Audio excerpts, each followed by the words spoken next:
Anda nggak usah tunggu orang tua nelpon Anda, karena sifat orang tua nggak akan minta. Cuman kadang nanya kabar, apa kabar, gitu kan? Nah, cuma Anda harus paham kondisi seperti itu. Sama seperti Anda, mama, tahu makannya nak ya, lapar ya. Waktu kecil kan begitu. Anda pun mesti bisa baca sinyal orang tua. Kalau udah telepon, nanya kabar tuh, nggak usah ditunggu. Begitu Anda ada kelebihan, langsung berikan. Paham ya? Bahkan jadi wasilah nanti lain waktu kalau sudah waktu luas saya berikan gambaran. Bahkan saat susah pun, saat macam-macam pun, itu ada rumus nanti berikan infak pada orang tua. Maka ketika orang tua mengatakan, ya Allah berkahi anak saya, mudah ya, itu langsung mengguncang arsy. Infak ini, kalau Anda mau keluarkan di jalan Allah, maka ada 5 golongan yang utama. 5 golongan. 5 golongan itu, ini masuk ke dalam kotak tadi yang wajib dihafalkan. Tambahan ini. Quran surah kedua, ayat 215. Cepat, waktu saya tinggal 5 menit. Kalau Anda terlampau lambat, saya tidak akan bisa menyampaikan rumus cepat menghafalkan apa yang telah saya wajibkan. Ya, jadi fokus baik-baik. 5 golongan ini Anda nanti lihat Quran surah kedua ayat 215. Yas'alunaka madza yunfiqun qul ma anfaqtum min khair. Kalau punya mau infak, ya, rumus pertama Anda mesti keluarkan yang terbaik. Yang terbaik, ingat, yang terbaik. Kalau uang sifatnya cari, jangan yang sudah kucel, nggak enak dilihat dan sebagainya. Cari yang paling bagus, yang ini itu yang diberikan. Ya, kalau makanan seimbang. Kalau Anda beli sama-sama hangat, jangan yang satu udah dingin, satu ini berikan pada orang, tidak. Kalau pakaian masih layak, bagus, ini berikan. Lihat baik-baik, pada siapa itu disampaikan 5 golongan. 1 lil walidain, orang tua. Orang tua itu cepat sekali. Anda nggak usah tunggu orang tua nelpon Anda, karena sifat orang tua nggak akan minta. Cuman kadang nanya kabar, apa kabar, gitu kan? Nah, cuma Anda harus paham kondisi seperti itu. Sama seperti Anda, mama, tahu makannya nak ya, lapar ya. Waktu kecil kan begitu. Anda pun mesti bisa baca sinyal orang tua. Kalau udah telepon, nanya kabar tuh, nggak usah ditunggu. Begitu Anda ada kelebihan, langsung berikan. Paham ya? Bahkan jadi wasilah nanti lain waktu kalau sudah waktu luas saya berikan gambaran. Bahkan saat susah pun, saat macam-macam pun, itu ada rumus nanti berikan infak pada orang tua. Maka ketika orang tua mengatakan, ya Allah berkahi anak saya, mudah ya, itu langsung mengguncang arsy. Nanti saya tunjukkan hadis-hadis sahih dalam kajian spesifik nanti ketika kita masuk ke dalam babnya.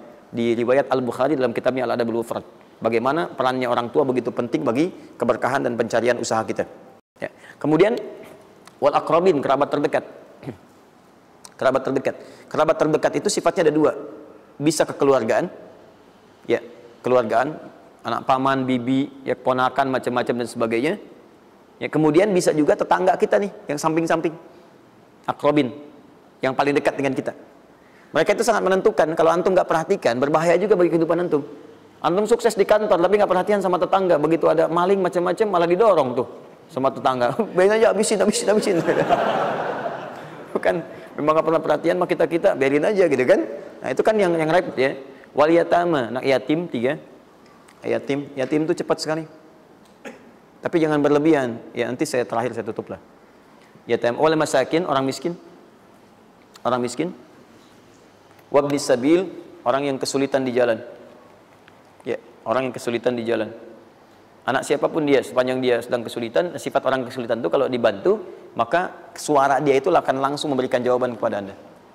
Jelas ya? Baik, tahan sini, tahan. Fokus teman-teman. Termasuk Ibnu Sabil di situ nanti, itu ada yang diartikan dengan orang-orang yang semacam belajar. Ya, kalau di luar itu banyak yang kayak ngasih beasiswa ke orang yang belajar, yang sebagainya. Ada yang pengajar, ada yang macam-macam. Itu cepat juga itu. Nah, mempraktekkan kelima itu pakai rumus yang ini yang tadi, yang 261, 263. Lihat ya, lakukan karena Allah, bukan karena yang lain.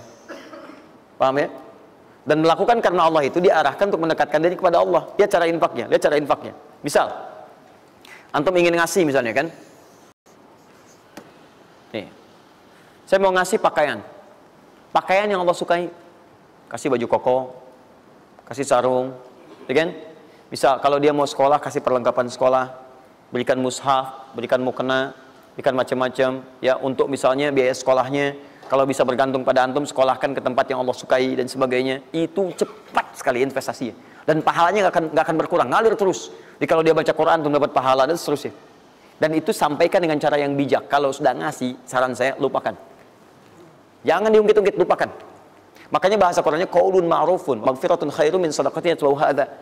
Kata-kata yang baik, ya, dan maghfirah, permohonan ampun, maaf, Ya, kalau nggak bisa ngasih minta maaf, langsung kemudian lupakan. Jangan diungkit-ungkit, jangan macam-macam supaya tidak hilang pahalanya.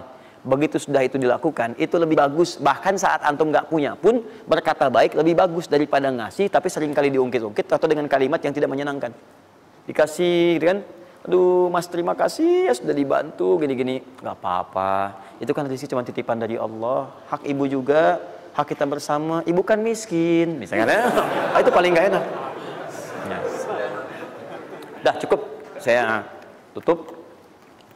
Ini yang saya mohon maaf ya, mungkin teman-teman yang lain punya kebiasaan. Saya tuh kalau ada ulama atau yang lain baik, saya contohkan dari sana. Tapi kalau nggak ada atau ada pengalaman kita yang baik, yang kira-kira tidak menghadirkan perasaan yang berlebihan, saya bagi, mungkin antum bisa ikuti. Nah, saya coba membiasakan yang orang-orang dulu biasakan, guru-guru saya biasakan, dan itu pengaruhnya sangat dahsyat. Kalau antum mau lebih cepat lagi, biasakan begini. Menerima pendapatan dari manapun, walaupun bukan gaji atau apapun, cobalah antum keluarkan dari situ, niatkan sebagai sedekah. Saya ulang ya, menerima berapa peser pun dari manapun pendapatan, coba antum keluarkan sebagai sedekah.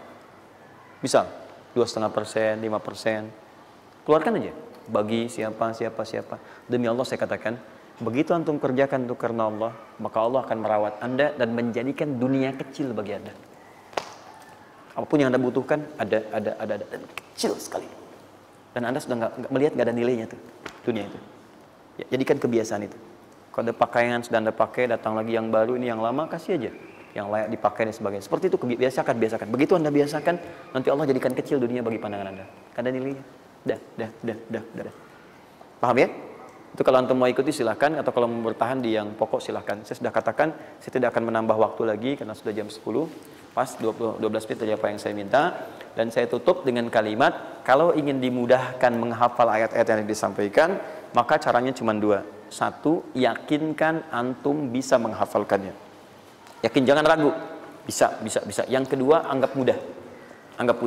Pokoknya kalau sedang ada merasa susah, mudah. Bisa insya Allah. Ya, siap? Ya. Mudah atau susah? Yakin? Berapa ayat tadi? Sedikit. Itu banyak tuh jadi susah. Saya ulang, jangan pulang. Mudah atau susah? Mudah atau susah? Yakin? Nah, berapa ayat? Oh, luar biasa. Alhamdulillah. Baik teman-teman, saya kira cukup hari ini.